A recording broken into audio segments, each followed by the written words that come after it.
Hey everybody, I want to tell you about two of my friends, Aaron and Justin. If you're a fan of true crime, the Generation Y podcast is essential listening. Aaron and Justin started this podcast in 2012 to dissect some of the craziest and most notable murders, crimes, and conspiracy theories together. And 10 years later, they're still at it, unraveling a new case each week. Aaron and Justin take on infamous cases like the Evil Genius bank robbery, the Zodiac Killer, and the Tylenol murders.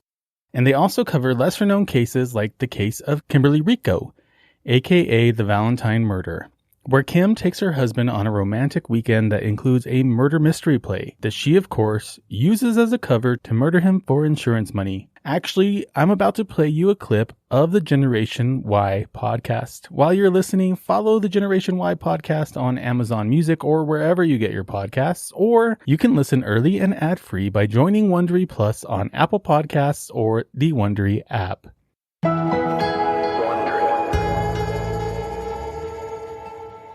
Well, tonight we're talking about a mysterious death that happened April 14th, 2022 in Lynchburg, Virginia.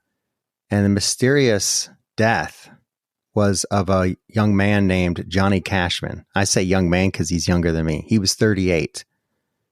This was in Lynchburg, Virginia. I've never been there, but looking at photos and talking to people, Virginia looks beautiful, and that town is, it's population of around 80,000.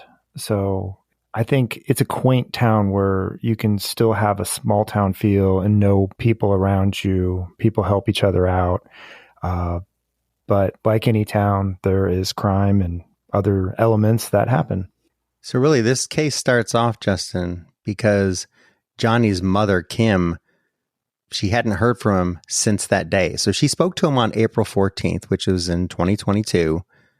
But then she hadn't heard from him for a few days. And that worried her because she was used to getting a text from him or a call every day, if not more than one. Now, with his having depression, that's always a fear, right? That maybe he's not wanting to talk to anyone, or we could imagine something worse happening. Yeah. And his parents and sister, they all live in Maine, which is hundreds of miles away. So they can't just jump in their car and go visit him. It's a long distance. So their only communication is via phone or text. And when they don't hear from him, it's a little bothersome. Yeah, it's 5 days later on April 19th when Kim called the Lynchburg Police Department.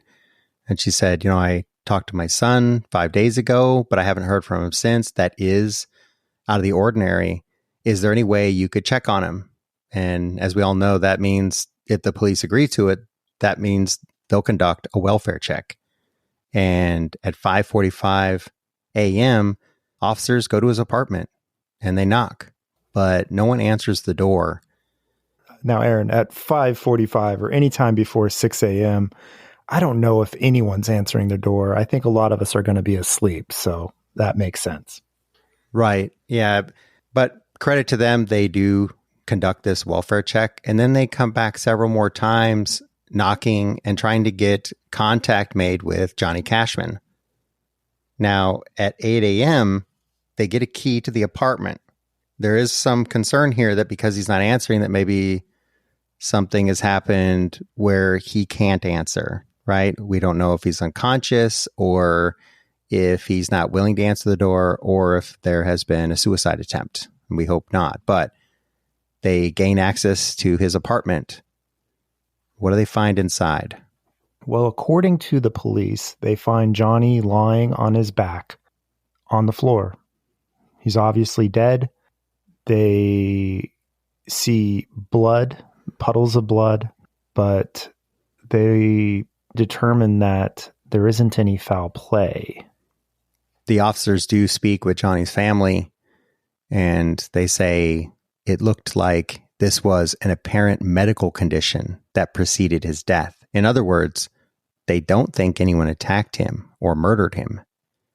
His family's obviously concerned. His father is asking, was there any signs of violence?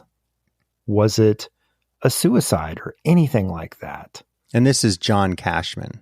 Yeah. And law enforcement saying no. It looks very natural. And they go on to ask if they think he suffered. And the police will say, no, it looks like this was pretty instantaneous, which I don't know how they would know that, but they're saying that he probably didn't suffer and this was all natural. So Johnny's body is obviously removed from the home, and the family's asking about an autopsy, if an autopsy is going to be done. And what do the police and law enforcement say to that? Well, their response is, no, the case is closed, meaning they don't think one is necessary. And that is a thing, Aaron. I had to go look that up because I just assumed that autopsies were always done. But it's not generally necessary, as the internet says, if the cause of death is known, meaning if somebody's old and has a heart attack, or somebody, obviously has cancer or something to that effect, they say, well, there's no need for an autopsy. We can just take the body and go ahead and cremate or whatever you want to do. And the family takes law enforcement's word that there is no need for an autopsy. This was very straightforward, and it was obviously a medical issue or medical emergency type of deal. So they make arrangements with a funeral home, which is located in Lynchburg, to have Johnny Cashman Jr. cremated so that they can bring his remains back to Maine, his ashes. They're having to do this all from afar because they live in Maine. So they're just making phone calls and arranging this to be done. At no point has anyone stepped foot into Johnny Cashman Jr.'s apartment. Not until April 29th. That's when Johnny's ex-girlfriend and her mother go to the apartment to get a few things. Now, we don't know her name. She has requested to remain anonymous, but she has spoken to the media, and this is what she said. Well, we open the door, and the first thing you see is an abundant amount of blood in the bathroom, which is not at all what they were expecting to see, of course, right? They say that the whole floor is just covered in blood.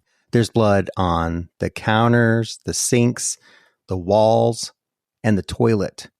And there's even, in other parts of the apartment, there's blood on door frames, floors, walls, windowsill, and even on a chair. And there are streaks of blood, including some that look like they were left by fingers. You've just heard a clip of my friends at the Generation Y podcast. To hear the rest of this episode, follow the Generation Y podcast on Amazon Music or wherever you listen to podcasts.